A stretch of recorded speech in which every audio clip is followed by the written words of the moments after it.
আসসালামু আলাইকুম প্রিয় দর্শক, সবাই কেমন আছেন? চলে আসলাম আজকের এই মুহূর্তের সবচেয়ে গুরুত্বপূর্ণ আবহাওয়ার আপডেট নিয়ে। আজ রাতে দেশের উত্তরাঞ্চল বেয়ে এবং দেশের দক্ষিণ পশ্চিমাঞ্চল বেয়ে ব্যাপক আকারে মেঘ প্রবেশ করতে দেখা যাচ্ছে। এই মেঘ থেকে ঝড় বৃষ্টিপাতের সম্ভাবনা আছে কিনা রাতে আপনাদেরকে জানিয়ে দেবো। এছাড়া একেবারে গত কয়েকদিন ধরে দক্ষিণ পশ্চিম বঙ্গোপসাগর বুকে অবস্থানরত ঘূর্ণিঝড় পেঞ্জাল গতকাল সরাসরি তামিলনাড়ুর উপকূলীয় অঞ্চলে ব্যাপক আকারে তাণ্ডব চালিয়ে এই মুহূর্তে বেঙ্গালুরুর উপর অবস্থান করছে। এখানে ভয়াবহ আকারে ঝড় বৃষ্টিপাত কিন্তু চলমান রয়েছে। দেখুন বেলুর অঞ্চল, তারপরে এখানে বেঙ্গালুরু, তারপরে এখানে দেখুন পুদুচেরি, এখানে ব্যাপক আকারে তাণ্ডব চালাচ্ছে, সাথে ব্যাপক বজ্র বিদ্যুৎ সহ বৃষ্টিপাত হচ্ছে দেখুন। এবং এখানে বঙ্গোপসাগরীয় প্রচণ্ড মেঘ তৈরি হচ্ছে, ভারী বৃষ্টিপাত হচ্ছে এবং মেঘের অংশ ধীরে ধীরে উত্তর পশ্চিম দিকে অগ্রসর হচ্ছে। শুধু তাই না, আজ রাতে পশ্চিমবঙ্গ সহ বাংলাদেশের বেশ কিছু এলাকায় মেঘের আনাগোনা শুরু হচ্ছে। তো রাতে কোন কোন জেলায় হতে পারে ঝড় বৃষ্টি? এছাড়া আগামী 24 থেকে 48 ঘন্টায় ঢাকা বিভাগ থেকে শুরু করে দেশের উত্তরাঞ্চল, এছাড়া দেশের দক্ষিণাঞ্চল সহ ভারতের পশ্চিমবঙ্গ এবং উত্তরবঙ্গ, আসাম, ত্রিপুরা এবং বাংলাদেশের 64 জেলার আবহাওয়ার পরিস্থিতি কেমন থাকবে, কোন কোন জেলায় তীব্র আকারে ঠান্ডা থাকবে, কোন কোন জেলায় ঝড় বৃষ্টিপাতের সম্ভাবনা রয়েছে, সম্পূর্ণ বিস্তারিতভাবে জানিয়ে দেবো এই ভিডিওটির মাধ্যমে।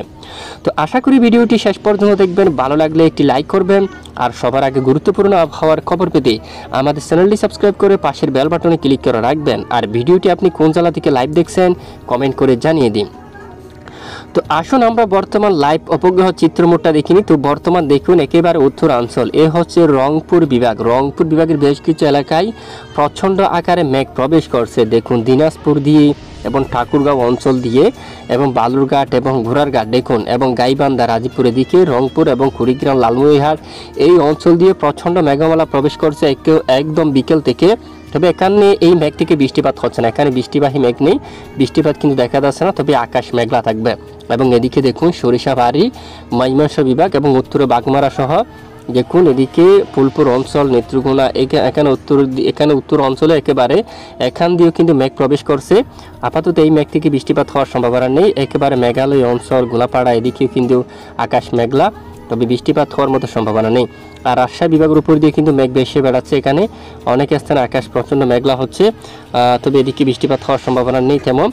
আর এদিকে খুলনা বিভাগের উপর একেবারে মেঘের ঘনত্ব দেখুন, একেবারে দেখুন ধোঁয়াশাময়, এই যে এখানে অনেকটাই কুয়াশাও কিন্তু রয়েছে। সাতক্ষীরা, শিবনগর, সুন্দরবন এবং এদিকে খুলনা, মংলা, কইরা এখানে ব্যাপক আকারে মেঘলা। এবাইনগর, যশোর, নড়াইল, গোপীনাথপুর, টঙ্গিপাড়া সকল এলাকায় ব্যাপক মেঘলা আকাশ রয়েছে। বাগেরহাটের দিকে কাউকালী, জিয়ানগর, মংলা এবং এখানে বরিশাল, গুরুনাদি সকল এলাকায় প্রচণ্ড আকাশ মেঘলা থাকতে পারে। আপাতত এই মেঘ থেকে বৃষ্টিপাত হওয়ার মতো সম্ভাবনা নেই। এদিকে কিন্তু কলকাতা শহর রাতে ব্যাপক মেঘলা আকাশ থাকবে।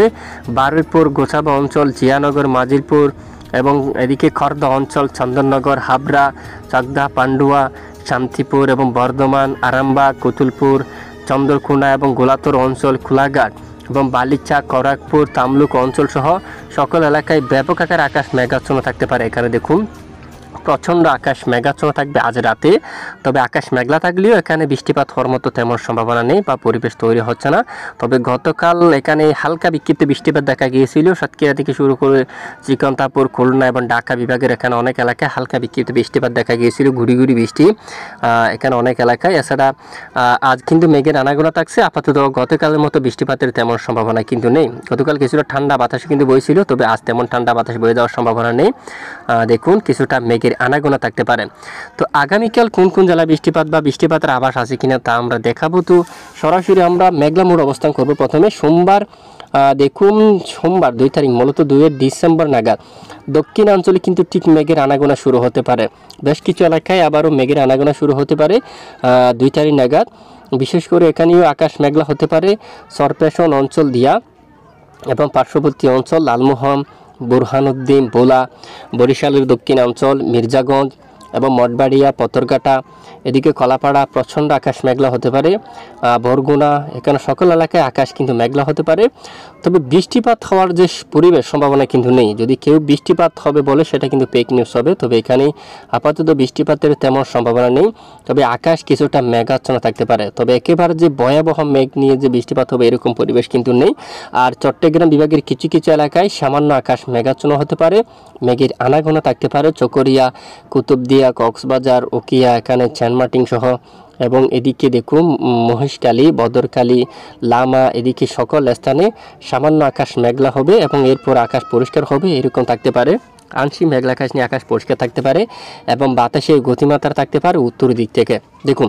এবং এদিকে সকল এলাকায় আকাশ মেঘলা, পিরোজপুর, খুলনা, সাতক্ষীরা, শিবনগর আকাশ মেঘলা থাকবে, শ্রীকান্তাপুর সহ। এবং এদিকে দেখুন বাঙ্গাউনে, এখানে একেবারে বাংলাদেশের বর্ডার এরিয়া এলাকায় এখানে আকাশ মেঘলা থাকবে। যশোর, আবাইনগর এখানে আকাশ মেঘলা থাকবে। পাশাপাশি এদিকে চন্দননগর এখানে কিন্তু আকাশ মেঘলা। কলকাতা, পশ্চিমবঙ্গের বেশিরভাগ এলাকায় আগামী সোমবার 2 ডিসেম্বর নাগাদ মেঘলা আকাশ থাকতে পারে।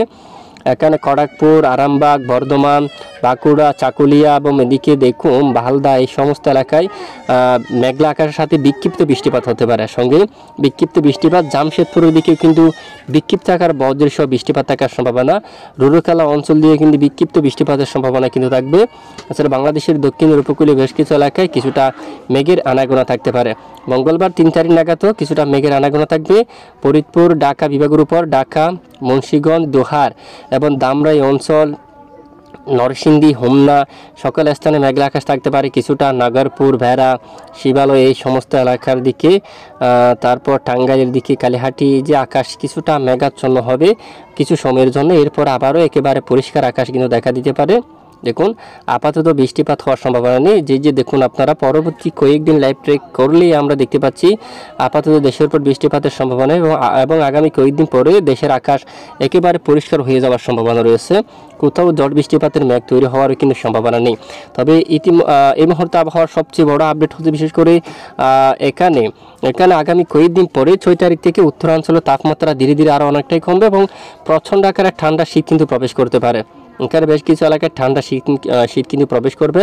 আর ইতিমধ্যে তাপমাত্রা যদি দেখি আগামীকাল সোমবার 2 তারিখ নাগাদ তাপমাত্রা কিন্তু দেখুন 14 ডিগ্রি গড় অবস্থান করবে। রংপুরে বেশ কিছু এলাকায় 14 ডিগ্রিতে এবং সাইদপুরেও কিন্তু 14 ডিগ্রিতে থাকবে। কারোল অঞ্চলে এখানে 14, দিনাজপুরে কিন্তু 14 ডিগ্রি থাকবে এবং পীরগঞ্জ 15 ডিগ্রি, জামশেদপুর এখানে 15 রয়েছে, সরিষাবাড়ি 15 ডিগ্রিতে, জলকাত্র 15, ত্রিশাল 15, ফুলপুর অঞ্চল 15, কাপাসিয়ার দিকে 16 ডিগ্রি, তারপর নরসিংদীর উপর এখানে দেখুন 17, হোমনার উপর 19 ডিগ্রি, মুন্সিগঞ্জে 20 ডিগ্রি, ঢাকায় 19 ডিগ্রি, দোহার উপর সর্বনিম্ন 20 ডিগ্রি তাপমাত্রা থাকবে, শ্রীকান্তাপুরে 20 ডিগ্রি।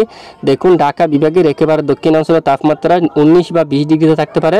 উত্তর দিকে কিন্তু কিছুটা কম থাকতে পারে, ধামরাই, টাঙ্গাইল এবং দিকে সাভার, টঙ্গী এখানে 16 ডিগ্রি থেকে 17 ডিগ্রিতে তাপমাত্রা থাকবে। কিছুটা ঠান্ডা শীত অনুভব হবে এবং আগামী মূলত 6 তারিখ থেকে অনেকটাই ঠান্ডা, প্রচণ্ড ঠান্ডা শীত কিন্তু অনুভব হতে পারে দেশের উত্তরাঞ্চলে। তখন একেবারে প্রচণ্ড শীত কিন্তু প্রবেশ করতে পারে। এখানে বেশ কিছু অঞ্চল দিয়া তাপমাত্রা 13 ডিগ্রি সেলসিয়াসের ঘরে বা 14 ডিগ্রি সেলসিয়াসের ঘরে থাকলেও কিন্তু অনেকটাই ঠান্ডা শীত কিন্তু প্রবেশ করতে পারে। আর আপাতত দেশের দক্ষিণাঞ্চলের ঠান্ডার পরিস্থিতি অনেকটাই কম রয়েছে, তবে ব্যবসা গরম থাকছে এখানে বেশ কিছু এলাকা জুড়ে। এখানে আগামী শুক্রবার 6 ডিসেম্বর থেকে তাপমাত্রা 14 ডিগ্রি সেলসিয়াসের ঘরে কিন্তু নামবে দেখুন। এবং এই যে চট্টগ্রাম বিভাগে বৃহস্পতিবার 5 তারিখ নাগাদ সর্বনিম্ন তাপমাত্রা কিন্তু 16 ডিগ্রি ঘরে কিন্তু নামতে পারে মানিকচুরি, যার কারণে অনেকটাই ঠান্ডা শীত অনুভব হতে পারে কিছুটা। এবং দেখুন এবং 2 তারিখ নাগাদ যদি দেখি তাপমাত্রা কিন্তু 20 ডিগ্রি ঘরে কিন্তু রয়েছে এবং আকাশও কিছুটা মেঘাচ্ছন্ন থাকতে পারে এবং তাপমাত্রা কিন্তু 20 ডিগ্রি ঘরে কিন্তু রয়েছে, মূলত তেমন ঠান্ডা নেই। এবং মঙ্গলবার 3 ডিসেম্বর থেকে যদি দেখি তখনও কিন্তু চট্টগ্রাম বিভাগের অধিকাংশ এলাকায় তাপমাত্রা 20 ডিগ্রি ঘরে কিন্তু রয়েছে দেখুন। একেবারে বেশিরভাগ এলাকায় 20 ডিগ্রি সেলসিয়াসের ঘরে কিন্তু থাকছে। এবং বুধবার নাগাদ যদি আমরা একটু দেখি তাপমাত্রা কিছু কিছু এলাকায় 3 ডিগ্রি সেলসিয়াস কিন্তু কমে গেছে, একেবারে 17 ডিগ্রি করে কিন্তু তাপমাত্রা তখন নামছে, যার কারণে কিছুটা ঠান্ডা শীত অনুভব হবে। এবং 5 তারিখ নাগাদ যদি দেখি একেবারে তাপমাত্রা অনেক স্থানে 4 ডিগ্রি সেলসিয়াস কমে গেছে এবং অনেক এসে দেখুন বেশিরভাগ 4 ডিগ্রি সেলসিয়াস তাপমাত্রা কিন্তু নেমে গেছে। এখানে 5 ডিগ্রি সেলসিয়াসের তাপমাত্রা নামছে, যার কারণে এখানেও ঠান্ডা শীত অনুভব হবে। মানিকচুরি, কাকড়াছড়ি, দিঘিনালা অঞ্চল, লংগদু এবং রাঙ্গামাটি, বিলাইছড়ি, রাজস্থলী, চট্টগ্রাম, রোহিঙ্গাছড়ি, সাতকানিয়া এখানে অনেক এলাকায় তাপমাত্রা 16 এবং 17 ডিগ্রি করে কিন্তু নামছে দেখুন, অনেকটা নেমে গেছে। এবং এখানে 6 তারিখ নাগাদও তাপমাত্রা অনেকটাই নেমে গেছে বেশ কিছু অঞ্চল থেকে। এবং আগামী 6 তারিখ থেকে উত্তরাঞ্চল, 7 তারিখ থেকে এখানে বেশ কিছু অঞ্চলে অনেকটাই ঠান্ডা শীত কিন্তু অনুভব হওয়ার সম্ভাবনা কিন্তু দেখা যাচ্ছে। তো দেখুন, আর ইতিমধ্যে আমরা একটু আপনাদেরকে নিয়ে যাব বৃষ্টির পরিমাণ মোড়ে। পরবর্তী 4 দিনে আবহাওয়ার পরিস্থিতি কেমন আমরা একটু দেখি। পরবর্তী 4 দিনে দেশের উপর বৃষ্টিপাতের সম্ভাবনা নেই। বিশেষ করে বেশ কিছু এলাকায় আকাশ পরিষ্কার থাকতে পারে। দেখুন আপাতত বৃষ্টিপাত হওয়ার মতো পরিবেশ কিন্তু নেই। একেবারে বৃষ্টিপাত থাকতে পারে রুরুকেলা, খরবাই যে ভারতের এই অঞ্চল জুড়ে, এখানে কিন্তু বৃষ্টিপাত থাকতে পারে। আর আপাতত বঙ্গোপসাগর ধীরে ধীরে উত্তাল পরিবেশ কেটে যাচ্ছে। বিশেষ করে যে ঘূর্ণিঝড় ফেঞ্জাল, এটি কিন্তু একেবারে তামিলনাড়ুর উপকূলীয় অঞ্চলে গতকাল তাণ্ডব চালিয়ে এই মুহূর্তে অনেকটাই দুর্বল হয়ে পড়ছে, তবে প্রচণ্ড বৃষ্টিপাত ঘটাচ্ছে এখনো পর্যন্ত। আর এখানে সমুদ্র পরিবেশ ধীরে ধীরে স্বাভাবিক অবস্থায় কিন্তু চলে আসছে। এবং যদি আমরা একটু লাইভ ট্রেক করি, দক্ষিণাঞ্চলে উত্তর দিক থেকে কিছুটা বাতাস থাকতে পারে আগামীকালও, পরশুও। এবং এছাড়া বঙ্গোপসাগর পরিস্থিতি অনেকটাই স্বাভাবিক অবস্থায় থাকতে পারে, কোনো ধরনের উত্তাল পরিবেশ কিন্তু নেই। তো যাই হোক, এ হচ্ছে আজকের আবহাওয়ার গুরুত্বপূর্ণ আপডেট। এতক্ষণ আমাদের সঙ্গে থাকার জন্য অসংখ্য ধন্যবাদ।